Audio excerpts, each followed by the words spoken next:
Cette fois c'est la fin, on se retrouve pour une nouvelle vidéo Lego Review.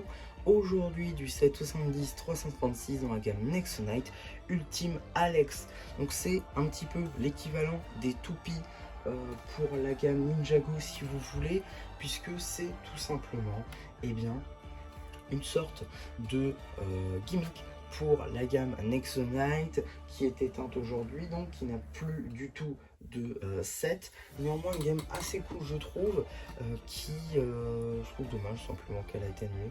Néanmoins c'est également des sets qui permettent donc d'obtenir des pouvoirs Nexo en quantité, tout comme par exemple l'étaient les sachets de pouvoirs Nexo.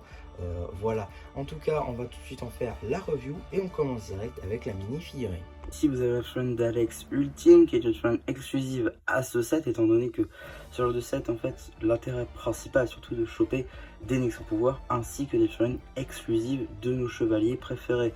Juste ici donc la figurine d'Alex dans une tenue, dans une armure entièrement de jaune flame vêtue, avec aussi quelques traces de jaune transparent qui est ma foi plutôt appréciable, avec notamment cette visière juste ici qui va reprendre un effet buffle, séparant du reste de la figurine. On verra un peu mieux cette pièce, avec donc cette pièce est justement de casque buffle qui rend plutôt cool, avec donc juste ici une nouvelle couleur du jaune transparent, ma foi plutôt appréciable. Je retire le casque, on verra un peu mieux la première expression faciale, avec ici donc un Axel réellement énervé, ici un Axel un peu plus détendu. Je vous l'avais d'ores et déjà montré lors de sa review de son véhicule, mais pourquoi les figurines d'Alex sont si grandes, c'est parce que la pièce de torse, c'est tout ça. L'armure plus le torse en lui-même, voilà, c'est franchement une très belle pièce, avec donc les bras qui sont aussi moulés pour l'occasion, et en fait se clipser donc dans le petit trou technique juste ici, qui vient nous donner ceci. On vient ensuite mettre ces jambes-là tampographiées et exclusives, ainsi que la tête et le casque le plus tôt. En termes d'accessoires, on aura droit à une hache. On va avoir plusieurs Nexo pouvoirs juste ici, avec donc le premier, le deuxième et le dernier. Comme tout bon chevalier Nexo, il va avoir le droit donc à son petit accessoire à l'arrière de son armure. Voilà, avec des points qui représentent assez bien Alex finalement, hein, c'est le fort de l'équipe.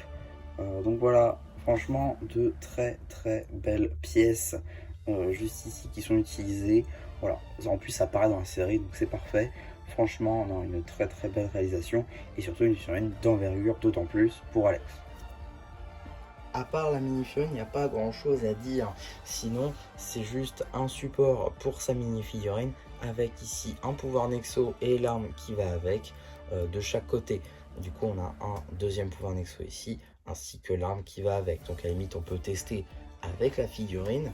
Donc les pouvoirs Nexo, hein, je vous ai déjà montré du coup, mais voilà, donc on a ici le pouvoir Nexo qui était là tout à l'heure. Donc on prend le deuxième pouvoir Nexo cette fois-ci, tac, et on y met, voilà, le pouvoir Nexo. Et voilà un petit peu donc notre Axel avec son deuxième pouvoir Nexo. On dirait presque qu'il a deux boucliers, quasiment sa hache on dirait une sorte d'hexagone, donc ça ressemble un petit peu à un autre bouclier. Alors ça c'est mon ressenti, toujours avec ses points en arrière.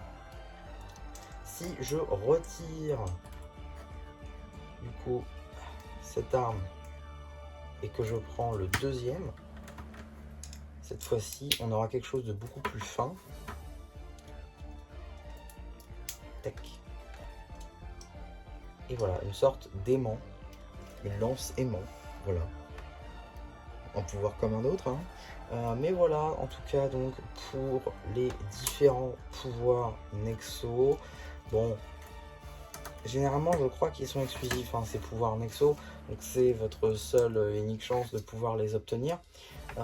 Donc moi voilà, personnellement je fais la collection de ce genre de tiles, j'en suis friand, j'adore ces tiles là, je trouve le moule juste fascinant, et juste en faire la collection, en avoir plusieurs côte à côte, je trouve ça également plutôt stylé. Mais voilà, en tout cas tout ce qu'il y avait à dire sur ce set, généralement voilà, c'est des sets à figurines, on va dire, ça permet d'avoir des versions de nos personnages préférés qu'on n'a pas trop l'habitude de voir. Également du coup des personnages Nexo, des pouvoirs Nexo pardon, pour nos autres sets et également notre collection. Voilà, si je devais parler de ces sets, je dirais qu'ils se suffisent pas eux-mêmes. Il en faut au moins deux, on va dire un gentil, un méchant. Ça existe, hein, du coup, les méchants ultimes. Mais on va dire que du coup ils sont moins aimés. Mais voilà, je veux dire, j'aime bien les jouets qui se suffisent à eux-mêmes, et là pour le coup c'est vraiment pas le cas. C'est juste un objet d'exposition, sinon, et on n'y touche quasi jamais. Alors que si on en a deux, ça permet au moins de faire une petite guéguerre. Et encore, du coup, ça se suffit pas encore à eux-mêmes, parce que du coup il faut d'autres sets pour avoir d'autres pouvoirs. Enfin bref, c'était un petit peu, je pense, le problème également de ce genre de set. Et vu qu'ils étaient en nombre, c'était compliqué de les rentabiliser. Néanmoins, je pense que c'était des bons sets, c'est juste qu'ils étaient un peu chers, peut-être pour 10 euros, et encore c'était le prix de ce genre de set, donc c'était peut-être pas le bon produit, on va dire. Sinon, je suis un petit peu dégoûté également pour les autres sets Nexonite qui eux étaient vraiment fous par contre, mais qui ont été arrêtés. Donc voilà, je pense que c'était peut-être à cause de ce genre de set également. En tout cas, voilà pour ma vidéo sur ce set. J'espère en tout cas que ça vous aura plu. Surtout, n'hésitez pas à me le dire en commentaire. N'hésitez pas aussi à liker la vidéo, à vous abonner. Et voilà, du coup, si ça ne vous a plu, qui vous dit bye bye.